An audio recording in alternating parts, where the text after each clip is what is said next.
है भगवान को जानने के आई थिंक एक सबसे बड़ा तरीका तो ये है कि आप उनके बारे में पहले सुनो। हम सत्संग इसीलिए नहीं कहते कि भाई ये कोई एंटरटेनमेंट है, कोई आपको हंसाया जा रहा है, मनोरंजन है, नहीं। ये इसलिए बताया जा रहा है कि जिस कनेक्शन को आप भूल गए हो, अब सत्संग में क्या सुनाया जाएगा? भगवान की बातें, अच्छी बातें, जीवन से जुड़ी बातें। तो जब आदमी सत्संग में आता है तो फिर से उसको याद आता है कि भाई आपका जन्म क्यों हुआ है। तो एक चीज़ है कि डेली कुछ ना कुछ आपके कान में स्पिरिचुअल चीज़ें जानी चाहिए, भगवान से जुड़ी बातें। तो हमारे साथ में मेहमान हैं, जो हमारे साथ गेस्ट हैं, वो पूरी दुनिया भर में अलग अलग देशों में हमारी हिंदुस्तान की संस्कृति, सनातन धर्म और श्रीमद् भागवत की बहुत सारी लर्निंग्स को, बहुत सारी टीचिंग्स को दुनिया भर में जाकर फैला रही हैं। और आज हमारी ऑडियंस के लिए ये बहुत खुशकिस्मती है कि आज वो हमारे साथ हैं और आज वो अपने तजुर्बे से और जो कुछ उन्होंने सीखा है उसके माध्यम से आपकी लाइफ और बिजनेस की बहुत सारी प्रॉब्लम्स का बहुत आसान और सरल और सहज सा सोल्यूशन दे देंगी। तो आइए हम मिलकर स्वागत करते हैं हमारे इस खास एपिसोड में देवी चित्रलेखा जी का। आपका दिल से स्वागत है। राधे राधे, बहुत बहुत धन्यवाद। राधे राधे, और दिल की गहराइयों से आपका धन्यवाद कि आपने हमारा ये निमंत्रण स्वीकार किया और आप यहाँ पर आज आए। हमारी जो ऑडियंस है ना, वो सब जिंदगी में वो लोग हैं जो बहुत तेज़ी से आगे बढ़ना चाहते हैं। सब लोग वो हैं जो इच्छुक हैं बहुत सीखने के लिए, आगे बढ़ने के लिए, अपने करियर को आगे बढ़ाने के लिए। तो आपने इतने साल में इतना सारा अध्ययन किया, आपने लाखों लोगों को दुनिया भर में जाकर सिखाया। श्रीमद् भगवत गीता के अनुसार आप क्या सलाह देंगे कि किसी को अपना करियर अगर चुनना हो, लाइफ में आगे बढ़ने के लिए गोल्स सेट करने हो, तो भगवत गीता क्या बोलती हैं उसके बारे में, और आप किसी को क्या रिकमेंड करती हैं? गोल सेटिंग को किस तरह से अप्रोच करना चाहिए, जीवन में लक्ष्य, काम में लक्ष्य किस तरह से सेट करने चाहिए? देखिए, आई थिंक आध्यात्मिकता अपने आप में एक ऐसा क्षेत्र है जो आपको बहुत ज़्यादा फोकस्ड बनाता है। और जब भी आप करियर की बात करेंगे, एम की बात करेंगे, तो वहाँ सबसे ज़्यादा ज़रूरी है कि आप फोकस होने चाहिए किसी भी चीज़ को लेकर के, अपनी लाइफ को लेकर के। करियर वाइज आई थिंक ये तो हम सब जानते ही हैं कि सब चाहते हैं कि एक स्टेबिलिटी हो, हम अपनी फैमिली को सारा कंफर्ट दे सकें, अपने लिए कंफर्ट ले सकें। ये तो है ही, ये आप सोचते ही हैं, हर बच्चा सोचता है। बट इसके साथ साथ आई थिंक एक चीज़ जो सबको ज़रूरी ऐड करनी चाहिए, और वो आपको आध्यात्मिक व्यक्ति ही उस चीज़ के लिए कहेगा, या जो आध्यात्मिक व्यक्ति होगा वही सोचेगा कि आप जो एम बना रहे हो अपनी लाइफ का, अपने करियर वाइज आप जो चूज़ करना चाहते हो, आपकी एक थॉट ये भी होनी चाहिए कि उससे दूसरे लोगों को क्या हेल्प मिलेगी, रादर देन कि जस्ट मुझे क्या मिलेगा। आध्यात्मिकता आपको एक विज़न देती है कि आपको अपने साथ साथ औरों को भी लेकर के चलना है। अगर आप स्पिरिचुअल व्यक्ति नहीं होंगे, तब जब आप अपना फोकस, आप करियर बनाओगे, तो आप एक थॉट के साथ बनाओगे, मैं और मेरा। लेकिन जब आप स्पिरिचुअल बन जाते हो, तब एम चूज़ करने से पहले, करियर चूज़ करने से पहले आप ये सोचोगे कि मैं मेरा के साथ में मैं लोगों को क्या दे सकता हूँ, या इस समाज ने जो मुझे दिया है। क्योंकि यहाँ जितने भी आप, मैं, हम सबको सोसाइटी ने, समाज ने बहुत कुछ दिया है। हमको उसको लौटा के जाना है। किसी भी फॉर्म में दे सकते हो आप। लाइक आप अपना करियर चुन चुके हैं, मेरा भी है। हम दोनों के द्वारा कुछ अच्छी चीज़ समाज को रिटर्न में दी जा रही है, अपने फ़ायदे के साथ साथ। ये बड़ी बात बोली आपने। अगर मैं डॉक्टर भी हूँ, मेरा करियर है डॉक्टर, लेकिन उसके साथ मुझे ये ध्यान रखना है कि मेरा एम ये होना है, जब मुझे इस लाइन में जाना है, कि मुझे लोगों की हेल्प करनी है। अगर मैं पुलिस में हूँ, मैं आर्मी में हूँ, मैं कोई भी फील्ड हो, मैं उससे समाज को थोड़ा थोड़ा दे के जाऊँ, रिटर्न में दे करके जाऊँ। ये चीज़ अगर आप कोई भी करियर चूज़ करने से पहले अगर आपकी इंटेंशन ये हो जाएगी, तो आई थिंक आपका भविष्य भी अच्छा होगा और आप बहुत चीज़ों को लेकर के बिखरेंगे भी नहीं, कंफ्यूज भी नहीं होंगे। उसके साथ एक वर्ड आपने यूज़ किया था कि आज की जनरेशन बहुत तेज़ी से आगे बढ़ना चाहती है। मैं उस वर्ड को ये कहूँगी आज के टाइम को देखते हुए, आई नो कंपटीशन बहुत है, आई नो हर जगह बहुत ज़्यादा आगे बढ़ने की चाह है, बट मेरा मानना यह है कि वो सब ने सुना है slow and steady always wins the race. अपने जीवन में ना एक स्थिरता बहुत ज़रूरी है, क्योंकि जब मैं अभी रिसेंटली किसी से बात कर रही थी कल ही, उन्होंने मेरी जर्नी बचपन से देखी है और मैंने उनको कल ही एक एग्ज़ाम्पल बताया कि एक बहुत बड़े नामी व्यक्ति थे। एक समय था कहीं एयरपोर्ट में मुझे ऐसे ही मिले थे, हम इकोनॉमी में थे, उनका बिज़नेस क्लास था, तो अलग से वो आए थे। नाम मेंशन नहीं करना चाहूँगी, जस्ट ऐसे ही। तो उनसे जो मेरे साथ थे मेरे फादर, उन्होंने जस्ट एक कैजुअल इंट्रोडक्शन के लिए कोशिश करी, बट उनका रवैया उतना अच्छा उस समय नहीं था। फिर अब रिसेंटली उनकी तरफ से मैसेज आया, जब आप चढ़ जाते हो, उनको शायद पता भी नहीं होगा कि एक टाइम था कि मिलने की कोशिश करी। तो कल ही वो एग्ज़ाम्पल हम डिस्कस कर रहे थे, तो उन्होंने बहुत अच्छी बात कही मुझसे कि कभी भी चीज़ों को लेकर के इंस्टेंट हमें रिज़ल्ट जो चाहिए होता है ना, वो कभी हमें हरा देता है कि भाई तुरंत की तुरंत आज करें, आज दीपक बजाज जी की एक वीडियो सुने और आज ही सब कुछ चेंज हो जाए, आज ही दुनिया बदल जाए। हर चीज़ आपको धीरे धीरे मिलती है। आपको उस चीज़ में, अगर आप जल्दी से, आज की जो जनरेशन है ना, उसको सक्सेस भी जल्दी चाहिए, इसलिए वो सक्सेस को पचा नहीं पाते, मिल भी जाती है तो भी डाइजेस्ट नहीं कर पाते। तो धीरे धीरे अपनी ईमानदारी से अगर आप आगे बढ़ते रहेंगे और ये आप रखेंगे कि मुझे एक स्पीड मेंटेन रखनी है अपनी लाइफ में, उस स्पीड से मैं आगे बढ़ता जाऊंगा, करियर में भी, फैमिली रिस्पॉन्सिबिलिटी में भी। आई थिंक आप चीज़ों को मैनेज आसानी से कर पाएंगे। जस्ट लाइक अगर आप ड्राइविंग कर रहे हो 120 पर अगर आप कार लेकर के जाते हो और फिर कोई डिसबैलेंस होता है तो मेंटेन करना मुश्किल है, पर अगर आप 60, 70, 80 पर जा रहे होगे तो आप आराम से कर पाओगे। तो स्पीड अपनी लाइफ की धीरे धीरे धीरे धीरे चलते रहो, मेहनत करते रहो और अपनी गोल की ओर आगे बढ़ते रहो। जब आप ये बोलती हैं ना, तो बहुत से लोग हैं जिन्हें मैंने महसूस किया है कि उन्हें ऐसा लगता है ये तो ज्ञान वाली बात है, बस इन्होंने बोल दिया, लेकिन असल लाइफ तो अलग होती है। आपको क्या पता लाइफ में क्या क्या हो रहा है हमारे साथ और कितना मुश्किल हो रहा है, और यहाँ पे स्कोर करना है, वहाँ पे स्कोर करना है, यहाँ पे आगे जाना है, वहाँ पे आगे जाना है। तो ये जैसे ना ओवरऑल अगर आप देखेंगी तो स्थिरता, पहले जो मेरी जनरेशन में मुझे स्थिरता दिखती थी, मेरे बच्चों में मुझे वो आधी भी नहीं दिख रही है। तो आपको ये जैसे ये जो ट्रेंड है वो कहाँ से आ गया, और किस तरह से हम एम्बिशियस भी हों और साथ साथ स्थिरता भी आ जाए, ये कैसे कर पाए हम? जैसे कि ऐसे लग रहा है दो अलग अलग सी चीज़ें हैं। नहीं, पहली बात तो देखो, जो ये लोग बोल रहे हैं ना कि ये तो बस ज्ञान ही देते हैं, हम लोग भी उन्हीं सिचुएशन से जूझते हैं। क्या आध्यात्मिक जिस रास्ते पर हम, क्या इस क्षेत्र में कंपटीशन नहीं है? क्या इस क्षेत्र में आगे बढ़ने के लिए लोग कोशिश नहीं कर रहे?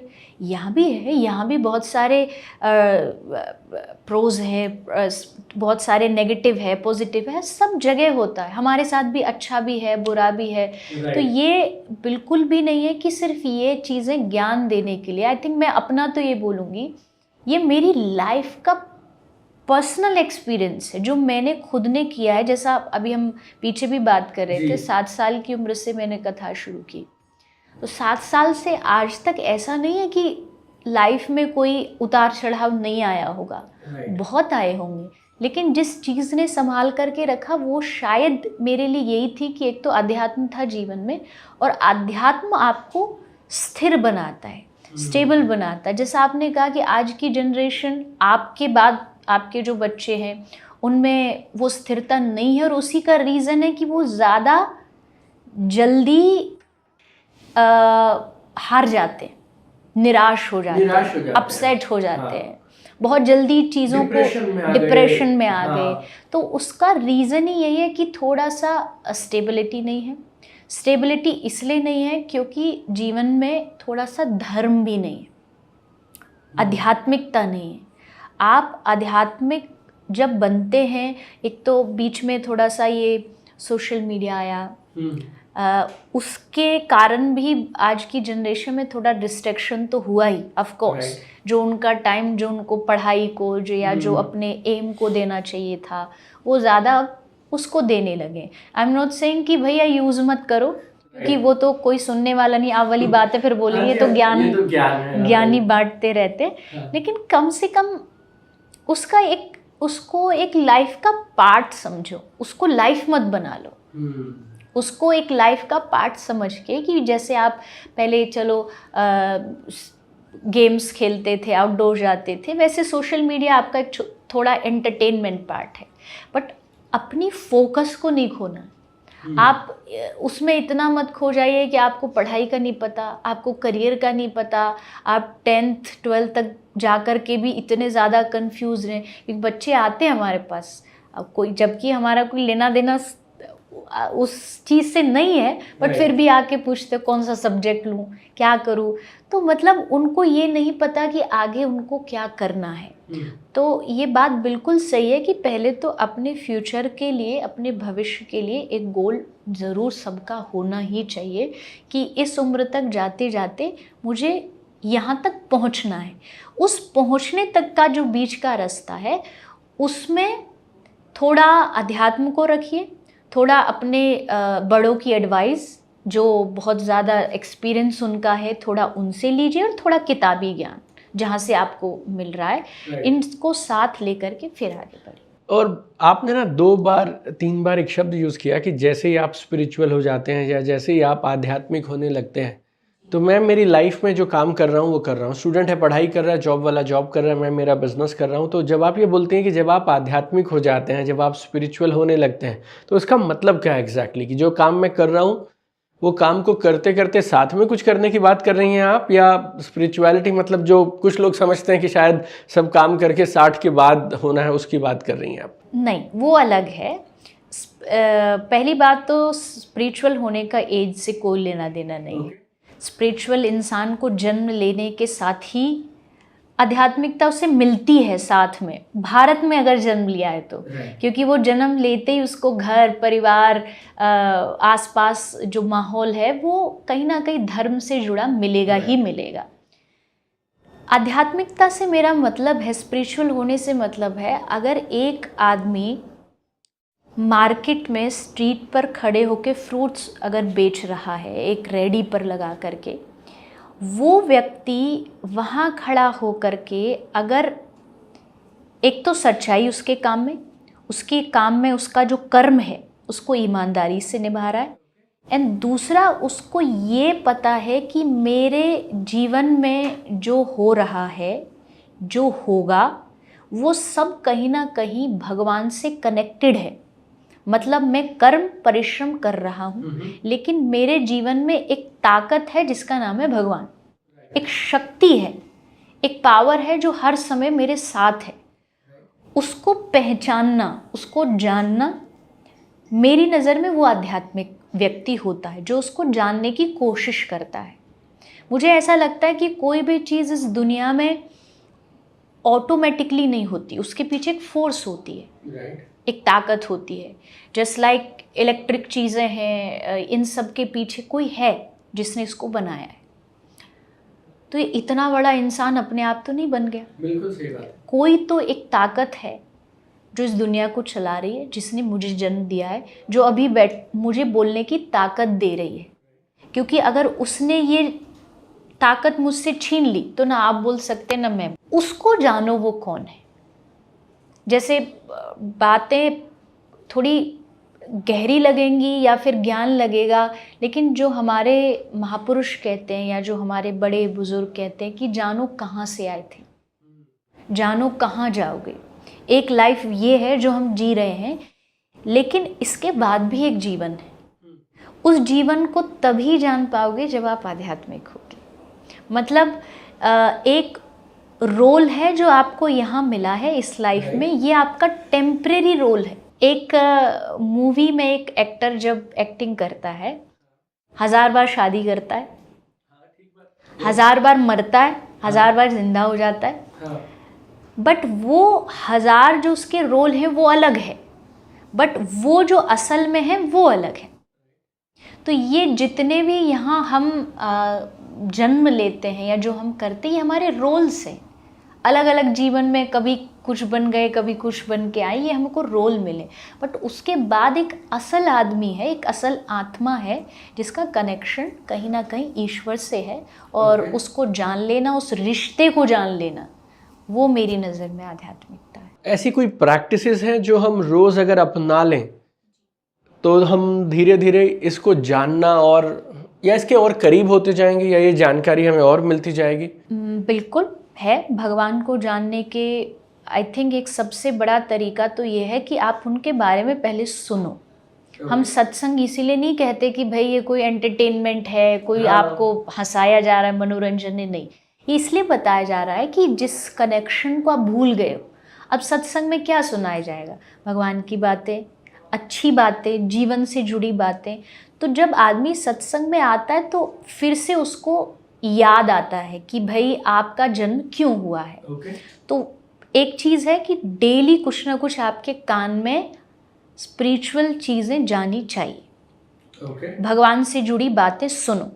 जैसे अगर आप बिजनेस में आगे बढ़ना चाहते हो तो आप किसी ना किसी जो बिजनेस में आगे बढ़ चुका, करियर में आगे बढ़ चुका, आप उसकी एडवाइस लेते हैं, आप उनको सुनते हो।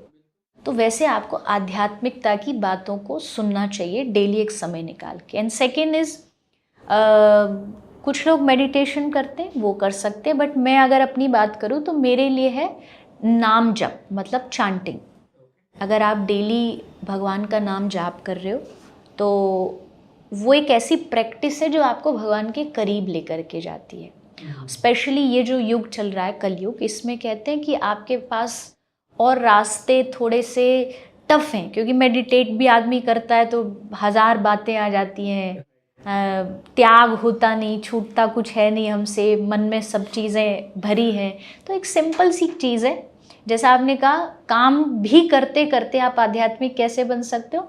आप जो भी कर रहे हो भगवान का नाम साथ लेते रहो। एंड सेकंड, ये जान के करो कि इसको कराने वाला कोई और है, इसका निर्णय भी उसके हाथ में, इसका रिजल्ट भी उसके हाथ में।